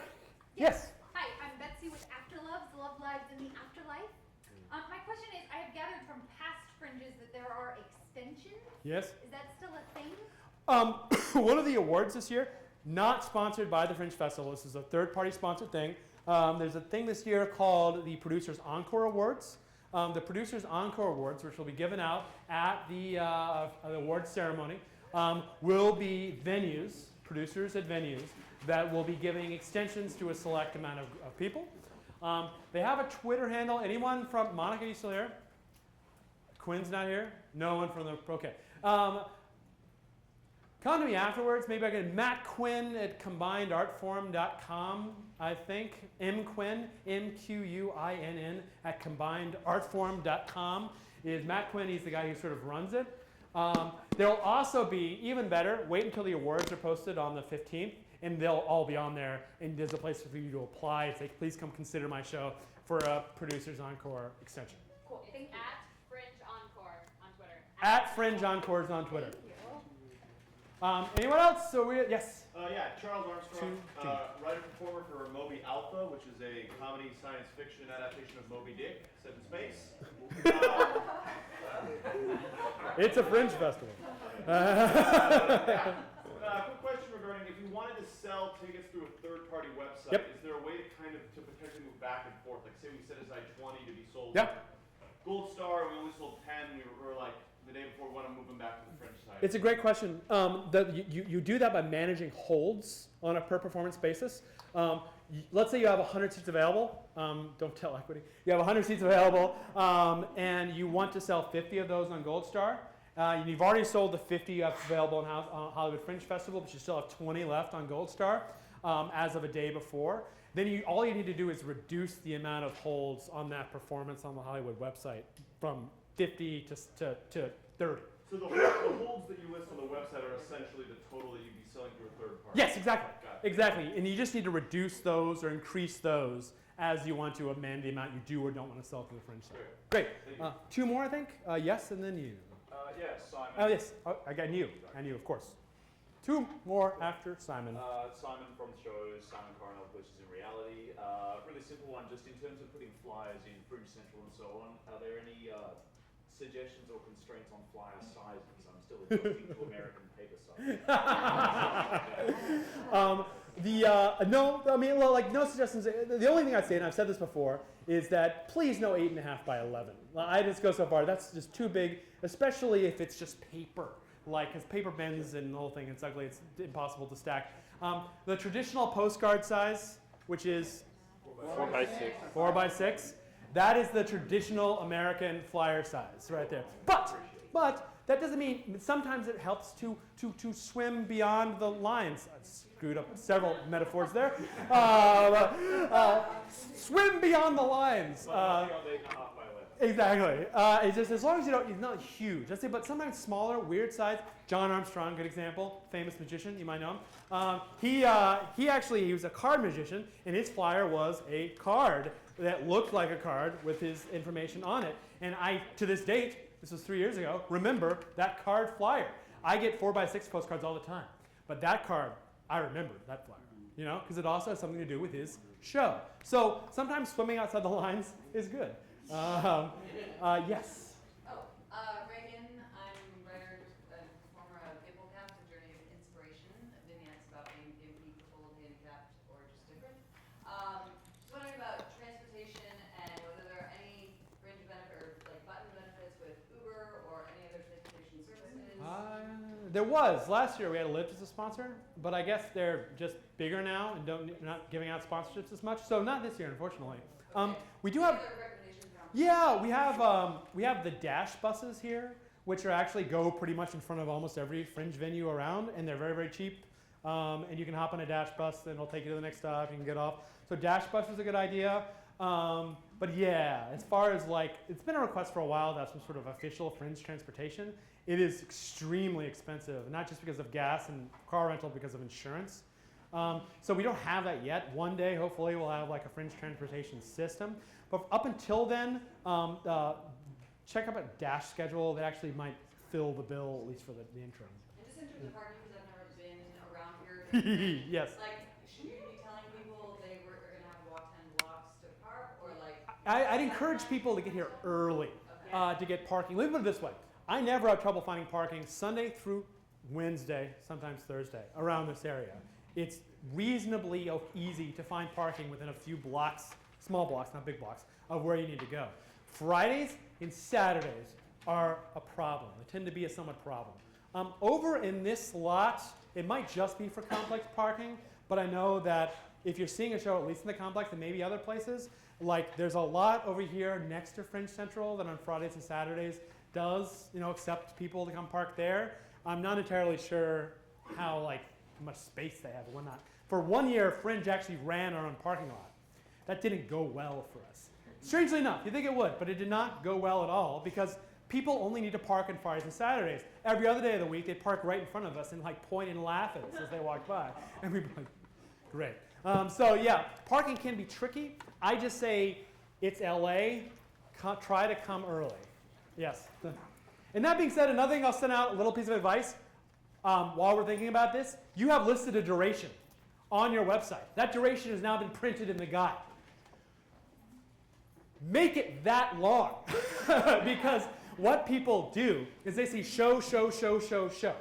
If you don't want angry people and you don't want people walking out of your show, stick by that duration. It's been a problem, and you will get angry looks, and you will get people very noisily stomping out of your theater. And start on time. And try to start on time as possible. But if you start 5 minutes late, make sure that you're not going to go over. Make sure that you've built in some padding. So that's all I'll say. Yes? Oh, hi, I'm Chris Farah, and my show is Fancy Secrets from My Booty Drawer. And my question is, let's just say that you didn't get to buy your LA Weekly guide. Yep. Or like you went on May 5th and it was just unfortunately not like Yep. viable. What is that percentage chance you could still get in or buy more space or? To LA Weekly? Yeah. Have you contacted us? Yeah, it is. Okay, so you're on a waiting list. There's going to be a couple people with LA Weekly. We had a couple dates that were wildly popular, and a couple dates that were not at all popular. Shockingly, the earlier dates were popular, and the later dates weren't. So we're in the process right now. If you bought one for the later dates, we're moving you to the earlier dates. Some of those people are coming back and saying, though, I don't want to be moved. Can you please refund my money? So we're in the process of working with them right now. So as people come up and say, yeah, actually, refund my money, I'd rather just spend the money elsewhere, then we're going down the wait list as people contacted us in support and saying, are you interested, are you interested, are you interested? So we have about 4 or 5 people on the wait list, assuming you're one of them, that if it turns out that we need to go to it, then we'll be reaching out to you. Cool, thank you. Good. Last question? Scott Stevens, I'm from about context data. Who's the lady who's doing the cabarets? Can we talk to you after, or do you want us to email you? I'll be around. So we can talk to you after this? Great. I got everyone, right? Okay, You got everyone? don't forget, wait. Well, before you go, we're having a mixture at the 2 things. A, we're having a mixture at the 3 clubs. Make sure to pick up your wristbands before you go. And B, pick up your buttons. Is Carb out there? Yeah. Pick up your buttons on the way out. It's $3 for everyone else, and it's free if you're the primary contact. You can pick them up right now. Thank you very much.